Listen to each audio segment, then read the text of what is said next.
नमस्कार। स्विफ्ट में कोड करते हैं तो एक सवाल तो पक्का जहन में आया होगा, क्लास, स्ट्रक्ट या इनम।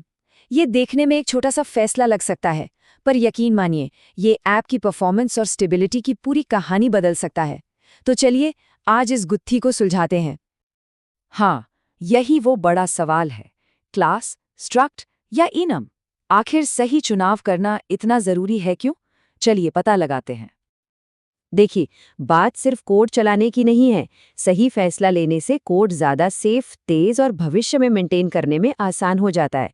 मतलब सिरदर्द कम और परफॉर्मेंस जबरदस्त। तो आज हम क्या क्या देखने वाले हैं? सबसे पहले हम समझेंगे रेफरेंस और वैल्यू टाइप्स का फर्क। फिर एक एक करके क्लास, स्ट्रक्ट और इनम की दुनिया में उतरेंगे और आखिर में एक फाइनल मुकाबला होगा ये देखने के लिए कि कब किसे चुनना है। तो चलिए शुरू करते हैं हमारे पहले पड़ाव से। स्विफ्ट हमें डेटा को ऑर्गेनाइज करने के लिए 3 बहुत ही पावरफुल टूल्स देता है। ये सिर्फ सिंटैक्स नहीं है, बल्कि कोड लिखने के 3 अलग-अलग तरीके हैं। आइए समझते हैं कि ये हैं क्या। और अब आता है इस पूरी कहानी का सबसे जरूरी हिस्सा, रेफरेंस बनाम वैल्यू टाइप्स। सच बताऊं, अगर ये कॉन्सेप्ट समझ आ गया ना, तो क्लास, स्ट्रक्ट और इनम के बीच चुनना बच्चों का खेल हो जाएगा। तो सबसे पहले रेफरेंस टाइप। इसको ऐसे समझिए कि जैसे किसी एक गूगल डॉक पर कई लोग एक साथ काम कर रहे हैं। कोई भी एक इंसान कुछ बदलता है तो वो बदलाव सबको तुरंत दिखता है। रेफरेंस टाइप बिल्कुल ऐसे ही है। डेटा एक, लेकिन उसको पॉइंट करने वाले कई, और ये हीप नाम की एक शेयर्ड मेमोरी में रहते हैं। और फिर दूसरी तरफ है वैल्यू टाइप्स। अब सोचिए, गूगल डॉक पर काम करने के बजाय किसी ने फाइल डाउनलोड करके ईमेल कर दी। अब जिसको ईमेल मिली है, वो जो भी बदलाव करेगा वो सिर्फ उसकी अपनी कॉपी में होगा, ओरिजिनल पर कोई असर नहीं। वैल्यू टाइप्स बिल्कुल यही करते हैं, हर बार एक नई आज़ाद कॉपी, और ये स्टैक नाम की एक तेज मेमोरी में रहते हैं। तो जैसा अभी हमने बात की, ये स्लाइड पूरी बात को एकदम साफ कर देती है। रेफरेंस टाइप मतलब एक शेयर्ड डॉक्यूमेंट का यूआरएल, और वैल्यू टाइप मतलब डॉक्यूमेंट की एक ईमेल क्यू ही कॉपी। बस यही फर्क सब कुछ है।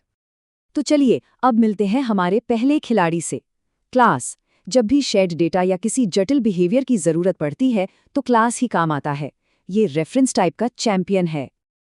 तो क्लासेस की सुपर पावर क्या है? पहली, ये रेफरेंस से पास होते हैं, मतलब शेयर्ड डेटा।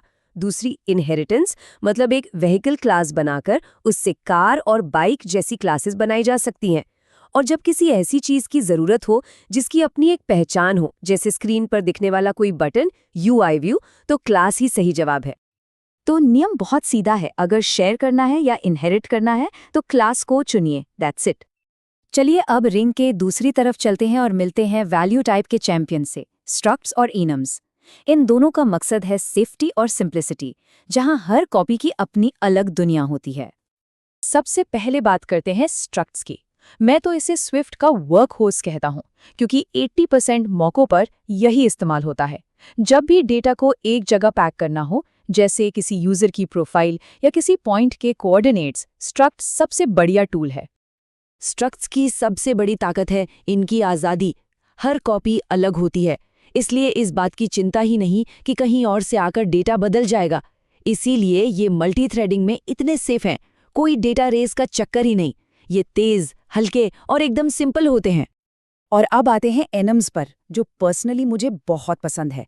सोचकर देखिए कि अगर कोड को ये बताया जा सके कि देखो, इस चीज की सिर्फ यही 3 या 4 पॉसिबल वैल्यूज हो सकती हैं और कुछ नहीं। एनम्स हमें यही ताकत देते हैं। ये कोड को टाइप सेफ और बग फ्री बनाने का एक शानदार तरीका है। ये स्लाइड एक बेहतरीन उदाहरण है कि इनम्स कितने पावरफुल हो सकते हैं। एक नेटवर्क रिक्वेस्ट की बस 3 ही हालतें हो सकती हैं, या तो वो लोडिंग होगी, या सक्सेस डेटा के साथ, या फिर फेलियर एरर के साथ।